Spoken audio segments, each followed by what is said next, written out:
अब एक भगवत प्राप्ति का बिल्कुल सरल उपाय बता रहे हैं कि यदि आप जितेंद्री नहीं हैं, बड़े भजनानंदी नहीं हैं, आपका मन भगवान में निरंतर नहीं लगता है, तो तुम्हें हम बता रहे हैं कि तुम्हें भगवत प्राप्ति सहज में हो जाएगी। कैसे? बोले कायेन वाचा मनसेन्द्रियैर्वा बुद्ध्यात्मना वानुसृत स्वभावात् करोति यदि यत् सकलम परस्मयी नारायणायेति समर्पयेत् तत्। यहीं से प्रारंभ हुआ था साधन मार्ग। जब घर से निकले थे तो प्रारंभिक साधना यही थी, इसी श्लोक की थी। भागवत धर्म का अनुष्ठान, गायत्री अनुष्ठान आदि तो अलग चल रहे थे, लेकिन ये हृदय का भागवत अनुष्ठान भागवत धर्म का था। महापुरुषों ने, ऋषियों ने बहुत से मार्ग बताए भगवत प्राप्ति के, धर्म के। बड़े कठिन कठिन मार्ग हैं, लेकिन हम तुम्हें वो मार्ग बता रहे हैं, नवयोगेश्वर में जी कह रहे, सुगम से सुगम उपाय। सब कोई कर सकता है, स्त्री पुरुष बालक सब कोई कर सकता है। ये भगवत प्राप्ति का बिना पढ़े लिखे वाला भी कर सकता है। भोले से भोले अज्ञानी मनुष्य सुगमता पूर्वक दिव्य गति प्राप्त करेंगे इस साधन से। इसका नाम है भागवत धर्म। इस मार्ग में, भागवत धर्म में बड़ी से बड़ी त्रुटि हो जाए तो भी पतन नहीं माना जाएगा। बड़ी महिमा इसकी है। देखो, अन्य साधनों में अगर त्रुटि हो गई, जैसे आप 20 वर्ष से ब्रह्मचर्य हैं और एक दिन व्यभिचारी बन गए तो 20 वर्ष का ब्रह्मचर्य का क्या? ऐसे हर साधन में है। लेकिन भागवत धर्म में, नाम जप में, इनमें यह सिद्धांत लागू नहीं होता। आप 20 बार नाम जप किए हैं, इसके बाद भ्रष्ट हैं, तो 20 बार नाम जप आपका, आपके कल्याण का कार्य करेगा। 19 नहीं होगा, वो 20 ही रहेगा। 21 से शुरू होगा जब आपका शुरू होगा। किसी ने कहा कि आप महाराज जी कहते हैं नाम जप से सारे पाप नष्ट हो जाते हैं, तो लोगों का उत्साह नहीं बढ़ेगा पाप कर्म करने में। तो आप ध्यान से सत्संग नहीं सुनते हैं, तब ऐसा प्रश्न आता है। जब कभी ऐसा वर्णन होता है कि तुम चाहे जितने पाप किए हो, नाम जप करने से सारे पाप नष्ट हो जाते, तो वहां एक जरूर बात हम कहते हैं, अब लो नसानी अब ना नसई हो। आज तक किया, लेकिन हे हरि आज के बाद पाप नहीं करूंगा। तो हम वादा करते हैं, मेरे भगवान के वचन है, अहम त्वाम सर्व पापेभ्यो मोक्षयिष्यामि मा शुचा। और सूक्ष्म रूप से अगर आपने ध्यान से सुना हो कि अगर आज आप कहते हैं कि हे भगवान मैं आपकी शरण में हूं, अब आज से मैं पाप बंद करके आपका नाम जप करूंगा, पक्का आप निष्पाप हो जाएंगे। लेकिन कल फिर पाप जानबूझकर करते हैं तो प्लस हो जाएगा पीछे का। ध्यान से सत्संग सुनोगे तो प्रश्न नहीं उठेगा। क्या नाम जापक का पापोत्साह बढ़ता है? जप करके तो देख, प्रश्न करने की जरूरत नहीं। नाम जप करके देख। हम कहते हैं नाम ही एक ऐसा जो सर्व पाप प्रणाशनम।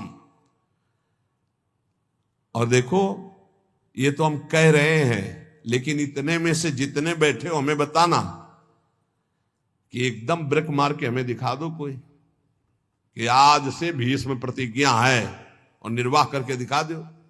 ये तो कृपालु भगवान है, कह रहे हो, हम भी कह रहे हैं कि आज से हम पाप नहीं करेंगे।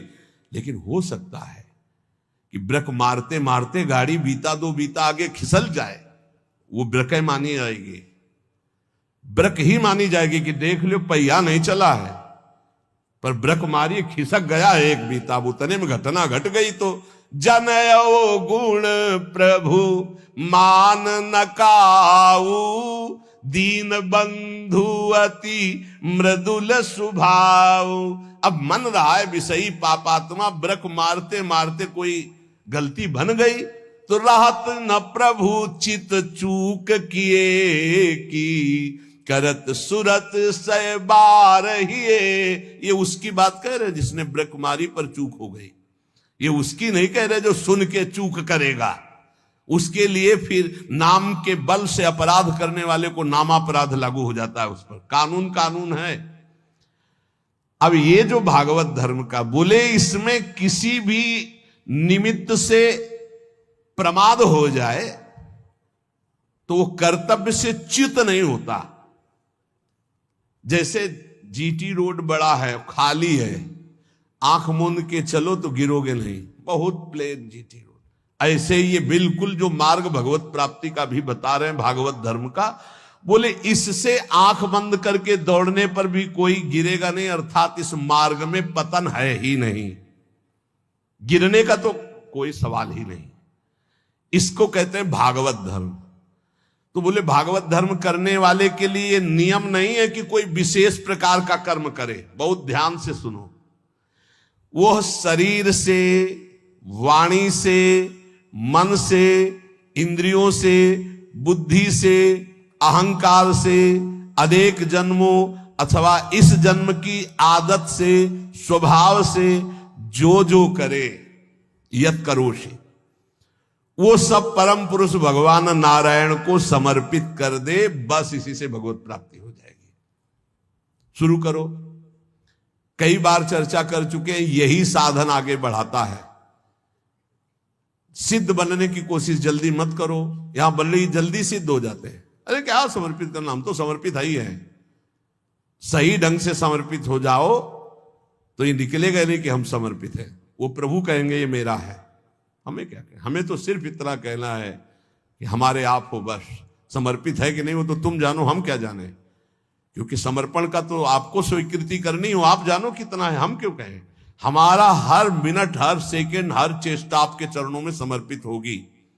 अब यहां देखिए, प्रातः से उठो और एक एक घंटा का समर्पण शुरू करो।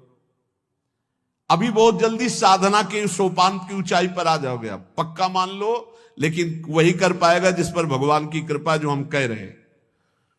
एक एक घंटा का समर्पण, वो भजन हो, नौकरी हो, किसानी हो, खान पान हो, शौच स्नान का समय, जो भी समय आपका गया, फिर से ध्यान से सुन लो, इसमें तर्क मत करना।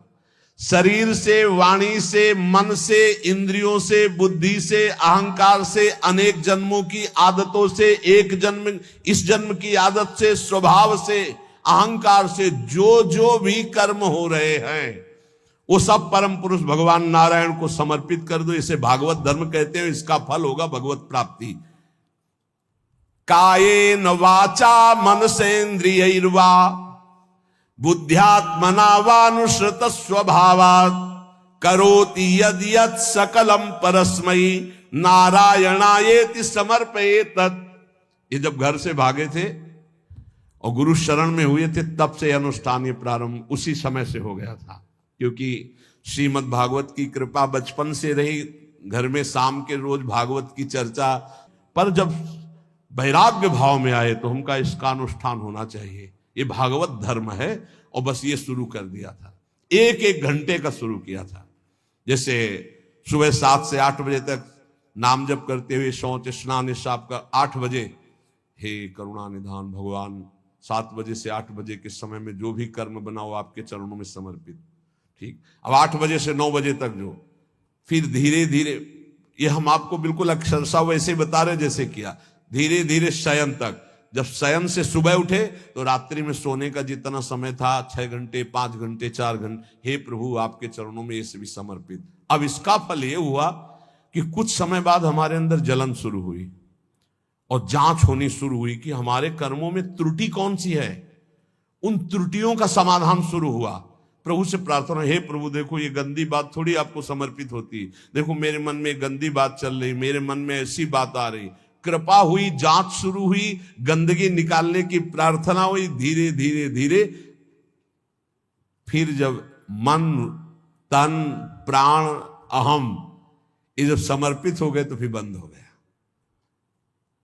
जब घर का जाया हुआ चेहरा हो जाता है ना, उसको फिर वो पेमेंट नहीं है, वो समर्पित है, फिर वो ये सब बंद हो जाता है। इतने से इतने राधा वल्लभ अर्पणम मस्तु, अब कुछ रह ही ले गया तो क्या अर्पणम मस्तु। अब तो राधा वल्लभ जी खुद अर्पणम मस्तु हो गए हैं, तो अब क्या अर्पणम मस्तु, राधा वल्लभ जी अर्पणम मस्तु। अब यही राधा वल्लभ जी का ही राज्य है, तो अब अर्पण क्या करना हो, तो बैठे भी सिंहासन पर। ये सिद्ध, वही हम पहले कही कि सिद्ध ही मत झाड़ो।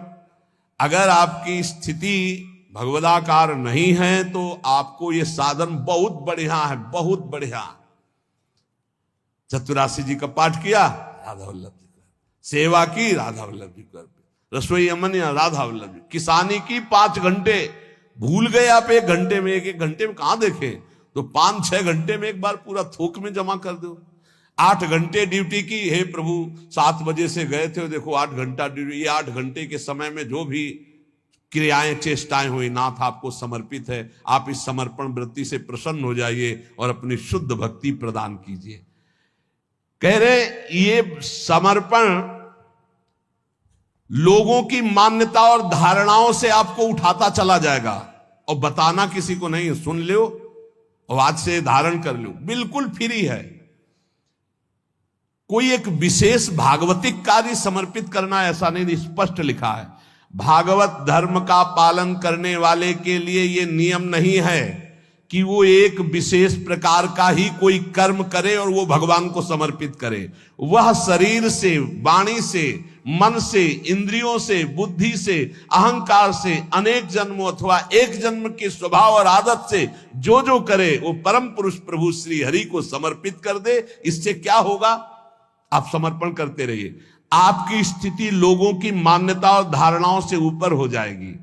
कह रहे वो दंभ से नहीं, नाटक नहीं, वो स्वयं उसके अंदर ऐसे भाव जागृत हो जाएंगे।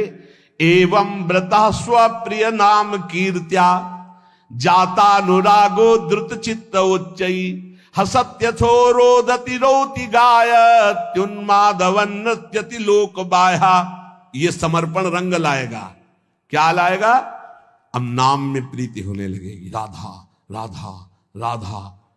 उसको हृदय में अपने प्रीतम के नाम कीर्तन में स्वाद मिलने लगेगा, नाम में प्रीति होने लगेगी। नाम में जो ही प्रीति हुई तो अनुराग उत्पन्न हुआ, अनुराग का अंकुर जब आया तो चित्त द्रवित हो जाता है।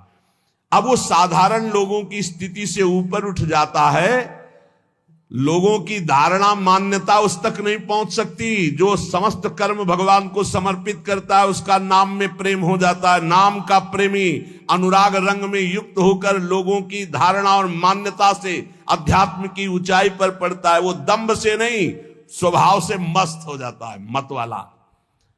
अब वो कभी खिलखिलाकर हंसता है, कभी फूट फूट कर रोता है, कभी ऊंचे स्वर से भगवान को पुकारता है, कभी मधुर स्वर से भगवान नाम कीर्तन गुणगान करता है। कभी कभी ऐसी स्थिति में सामने उसके भगवान होते हैं तो अपने प्रभु को रिझाने के लिए वो उन्मादवन नृत्यति लोक बाह्या, लोक बाह्य स्थिति वो उन्मादवत नृत्य करने लगता है। सामने उसको प्रभु दिखाई देते हैं, वो जिधर दृष्टि डालता है उसको भगवान दिखाई देने लगते। ये साधन का फल देखो। खम वायुमग्निम सलिलम महिम च ज्योतिंष सत्वानि दिशो द्रुमादीन सरित समुद्राश्च हरे शरीरम यत्किंच भूतम प्रणमे धनन्यः। आकाश की तरफ देखता है तो उसे भगवान वायु, अग्नि, जल, पृथ्वी, ग्रह, नक्षत्र, प्राणी, दिशाएं, वृक्ष, वनस्पति, नदी, समुद्र, सब का सब भगवत स्वरूप उसे दिखाई देने, क्योंकि भगवत स्वरूप है। सभी रूपों में अपने आराध्य देव को प्रकट रूप से देखकर, चाहे जल सामने आए तो जल रूप भी भगवान, वायु स्पर्श करे, मेरे भगवान मेरा आलिंगन कर रहे। जिधर दृष्टि जाती भगवान वो अनन्य भाव से भगवत भाव में डूबा हुआ सबको प्रणाम करता है। भक्ति परेशानुभवो विरक्ति रन्यत्र चैष त्रिक एक कालः प्रपद्यमानस्य यथा स्नतः स्युस् तुष्टि पुष्टि क्षुद पायोनुघासम। आहा, जैसे भोजन करने वाले को प्रत्येक ग्रास के साथ तुष्टि, पुष्टि, क्षुधा निवृत्ति तीनों एक साथ होते हैं, ऐसे ही एक एक मिनट जो भगवान को समर्पित करता है, नाम जप करता है, उसको भजन के प्रत्येक क्षण का प्रभाव, संसार से वैराग्य, प्रभु में प्रेम और अपने स्वरूप का ज्ञान, तीनों एक साथ हो। तुष्टि, पुष्टि, क्षुधा, निवृत्ति। संसार से वैराग्य, भगवान में अनुराग, अपने स्वरूप का ज्ञान, तीनों एक साथ बढ़ते चले जाते हैं। एक एक क्षण भगवान को समर्पित करता है, भगवान नाम जप करता है। यही जीवन का सार है। गुरु शिष्य का संबंध है भगवत प्राप्ति कराने से। तन मन प्राण समर्पित करके गुरुदेव की आज्ञा पे चलो, निश्चित भगवत प्राप्ति है। भगवत प्राप्ति कोई ऐसा रसगुल्ला या गुलाब जामुन नहीं कि खरीद लिया, ये लो भैया खा लो। उनकी आज्ञा पे चलो, भगवत प्राप्ति आपको होनी है। आपको भ्रम छोड़ना है, आपको असत आचरण छोड़ने, आपको असत चिंतन छोड़ना है, आपको भगवत चिंतन करना है। तो गुरुदेव का सारा प्रयास रहता है असत त्याग करके सत्य में स्थित करना। वो गुरु नहीं है जो अपने शिष्य को भगवत भक्ति के रंग में रंग करके मृत्यु रूपी, माया रूपी फांसी से न बचा पावे। गुरु नहीं है। वह स्वजन नहीं है जो अपने संबंधी को भगवत नाम जपने का उपदेश न करे। वो पिता नहीं जो अपने पुत्र को भगवत प्राप्ति का उपदेश न करे। वो माता नहीं जो अपने पुत्र को भगवत प्राप्ति का, भजन का उपदेश न करे।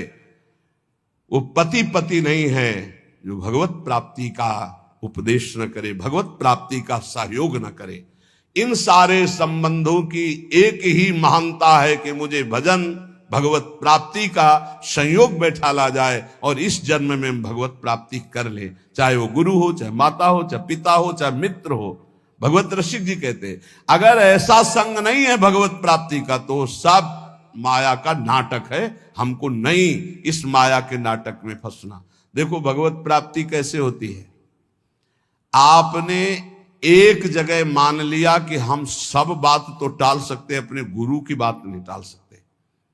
अब माया आपको नहीं परास्त कर पाएगी। बस सब कुछ तो है, हम बड़े नीच हैं, पतित हैं सब, लेकिन अपने गुरुदेव की बात मैं नहीं टाल सकता। इसके लिए मैं विश्व से विलग हो सकता हूं, शरीर छोड़ सकता हूं, प्राण छोड़ सकता हूं, बात जीत गया। और गुरु की बात ऐसी मानी जाती है। वो कह रहे इस समय दोपहर के 12 बजे, जी बिल्कुल धूप खूब चौड़ी है।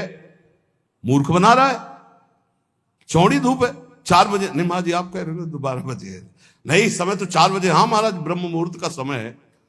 बड़ी मुंह चपुड़ी बोलते हो। तो महाराज आप बोलोगे दिन तो हम दिन को दिन, आप कहोगे रात तो हमरा, हमको मतलब नहीं दिल है कि रात। आप कह रहे हो दिल है तो हम अपनी आंखों का विश्वास नहीं मानेंगे, हम आपकी बात मानेंगे।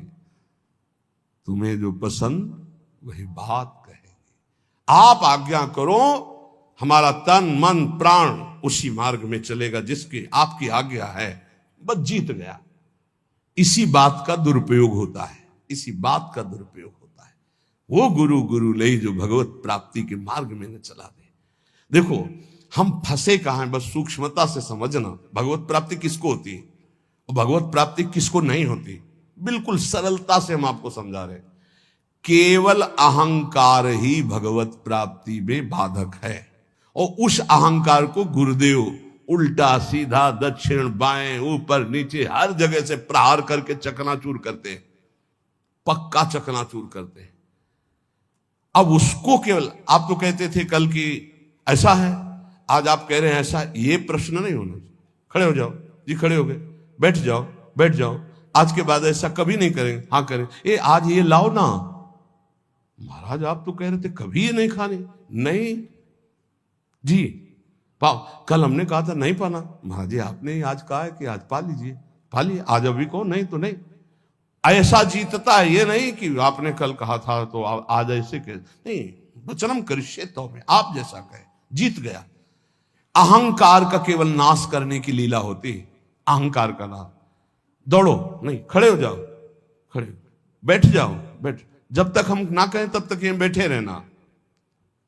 उठ के एक कदम में नहीं जाना, हमें वैसे ही बैठे रहे, क्योंकि केवल बात अहंकार की हो रही है। इस अहंकार का मर्दन केवल गुरु कृपा से होता है। और जब देखते ना कि ये तो अहंकार को संभाले हुए, तब फिर वो दुलार करने लगते हैं। अच्छा तो ऐसे से बहुत घाटा है।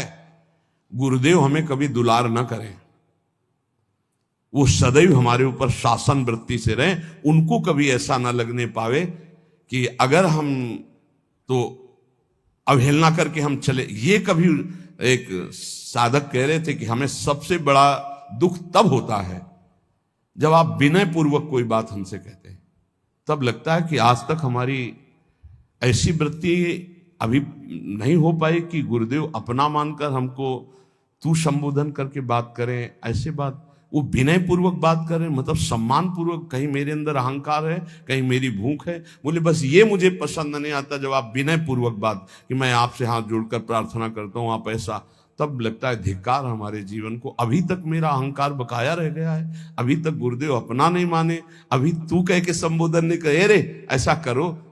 अपनापन तो तब हमें लगता जब ये विनय हट जाती। विनय तो पर से होती है, नहीं नहीं अभी अभी गुरुदेव अपना नहीं मान। ये अहंकार की गलित वृत्ति में आता है भाव।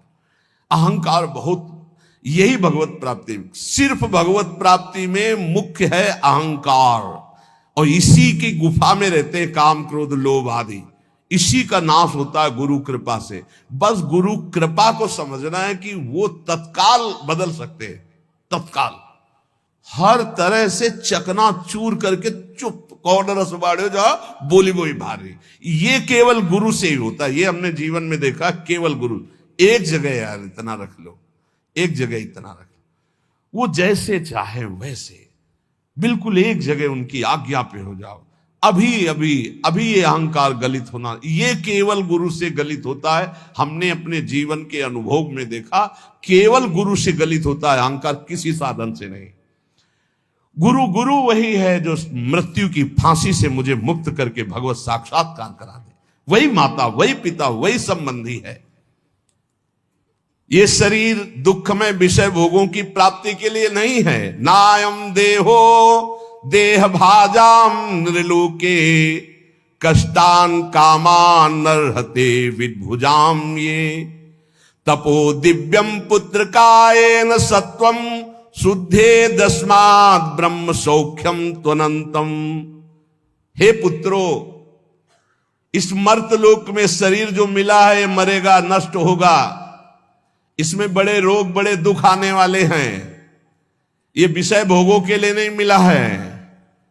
ये विष्ठा भोजी सूकर कुकर आदि को ये सब सुख प्राप्त है सांसारिक। इस शरीर को दिव्य भजन के द्वारा भगवत प्राप्ति कर लो, इसलिए मिला मानव देह। तपस्या के द्वारा अंतःकरण को शुद्ध करो। तपस्या कौन? जो हमारे अंदर काम क्रोध लोभ आ रहे हैं उनको जो हम चुपचाप सह रहे हैं, ये तपस्या है। इस शरीर को तपो दिव्यम पुत्रकायेन सत्वम शुद्धे दस्मात् ब्रह्म सौख्यम त्वनंतम। तपस्या के द्वारा अंतःकरण पवित्र करके भगवत प्राप्ति करो। तपस्या कौन? जो हम 2 बजे से जग रहे हैं, सब आराम से खा पी के सो रहे हैं, आप जग रहे हैं। अब आपका 10 बजे तक दिनचर्या चल रही है, कुछ थोड़ा सा जलपान, फिर भजन साधन, अपना रात दिन लगे हुए, काम क्रोध आदि शत्रु आ रहे हैं उनकी जलन सह रहे, ये तपस्या है। ये क्या करेगा? अंतःकरण को पवित्र कर देगा। इस शरीर से अनंत भगवदानंद की प्राप्ति होती है, अनंत भगवदानंद की। शास्त्रों ने बताया है, महत्सेवाम द्वारमाहुर विमुक्ते स्तमो द्वारम योषिताम संग संगम। यदि संत महापुरुषों का संग मिल जाए तो मोक्ष का खुला हुआ द्वार है। और यदि कामी पुरुष का संग मिल जाए, कामिनी में आसक्त, नाना प्रकार के भोगों में आसक्त, तो बोले नरक की सर्टिफिकेट है पक्का। संग से ही उत्तम गति होती है, संग से ही निम्न गति की प्राप्ति होती है। महत्सेवाम तो द्वार माहुर विमुक्ते, संतों की सेवा, संतों का संग, संतों की आज्ञा का पालन, तो मोक्ष पदवी भगवदानंद। और विषयी पुरुषों का संग, विषय सेवन, तो कह रहे तमो द्वारम योषिताम संग संगम। ऐसे कामी नीच पुरुषों का संग नरक प्रदान करता है। कसम देने की जरूरत नहीं है, ऐसे पुरुषों का तो संग ही नहीं करना चाहिए। वो कहते हैं हमारी दोस्ती, अरे तिलांजलि देते तुम्हारी दोस्ती को, कभी मत आना, कभी मत बुलाना, कभी संग मत करना। नीच आचरणों में फंसाने वाले दोस्त नहीं दुश्मन होते हैं। किसी को नष्ट करना उसको व्यसन दे दो, किसी को नष्ट करना उसे भोगों में फंसा दो, नष्ट हो जाएगा अपने आप। तो नष्ट करने वाला दोस्त होता है कि दुश्मन होता है? ये बड़ा विचित्र माया का खेल है कि दुश्मन दोस्त बन करके आता है, हम उसे स्वीकार कर लेते हैं। तमो द्वारम योषिताम संग संगम, जो कामी पुरुष है, व्यसनी पुरुष है, व्यभिचारी पुरुष है, नाना प्रकार के कुमार्गगामी प्रवृत्तियों का, तो हमें कभी ऐसों का संग नहीं करना चाहिए। महांतस्ते समचित्ता प्रशांता विमन्यवः सुहृदा साधो। ये अब कहते हैं जिन महापुरुषों का संग मोक्ष का खुला हुआ द्वार है, वो कैसे होते हैं? तो बोले महांतस्ते समचित्ता, सब में अपने प्रभु को देखने वाले महात्मा को महापुरुष कहा गया है। वासुदेवा सर्वमिति स महात्मा सुदुर्लभा, सबके हृदय में एकमात्र भगवान विराजमान। समचित्ता और परम शांता, किसी भी द्वंद्व की स्थिति में अशांत न हो। और कह रहे हैं विमन्यवः, किसी भी स्थिति में क्रोध ना आने पावे, क्रोधहीन। और सुहृदा साधो, ये सबका हित चिंतन करने वाले, सदाचार परायण, उनको महापुरुष करते हैं। जो ऐसे महापुरुषों का संग करता है वो निश्चित भगवत प्राप्त हो जाता है। सत्संग का मनन किया जाए, मनन से बहुत जल्दी हृदय पवित्र होता है। रोज जो सत्संग सुनते हो, अगर कई बार इसे सुनो और मनन करो तो बहुत लाभ मिलेगा। सार सत्संग का, जिन प्रभु की तुम शरण में हो, यही अखिल कोटि ब्रह्मांडों के ईश्वरों के भी ईश्वर हैं, कोई अन्य आश्रय लेने की जरूरत नहीं। ऐसे प्रभु हमारी प्रियाजू की प्रेमाधीन है, इसलिए हम सदैव गरजते रहते हैं प्रियाजू के बल से, गोरे चरणारविंद की ठसक से रहते हैं। जिसको ये ठसक प्राप्त करनी है वो एक एक मिनट प्रभु के चरणों में समर्पित कर दे। भूल हो जाए तो जितनी देर भूल हो जाए उस भूल को भी समर्पित कर दे। एक एक क्षण समर्पण करने का फल मिलेगा। प्रभु की नाम में रुचि, प्रभु की लीला कथा में रुचि, इसका फल होगा। आपकी स्थिति अध्यात्म की ऊंचाई पे आ जाएगी। कभी आपको इतना आनंद आएगा कि आप लौटते लौटते हंसते रहेंगे। कभी इतना आएगा कि रुदन आ जाए, कभी नाचने का मन होगा, कभी गाने का, वो एक दिव्य उन्मादमय स्थिति। और कभी ऐसी स्थिति जिधर देखो मेरे प्रभु तो सबको दंडवत कर रहा है, स्त्री हो, पुरुष हो, जड़ हो, चैतन्य हो, पापी हो, पुण्यात्मा हो, सबको नमस्कार, सबको प्रणाम कर रहा है। यही महाभागवत स्थिति भगवान अजित को जीत लेती है। इसलिए निरंतर नाम जप करते हुए अपने चित्त को प्रभु में लगाओ। यही जीवन का परम सार है, इसी में परम सुख है।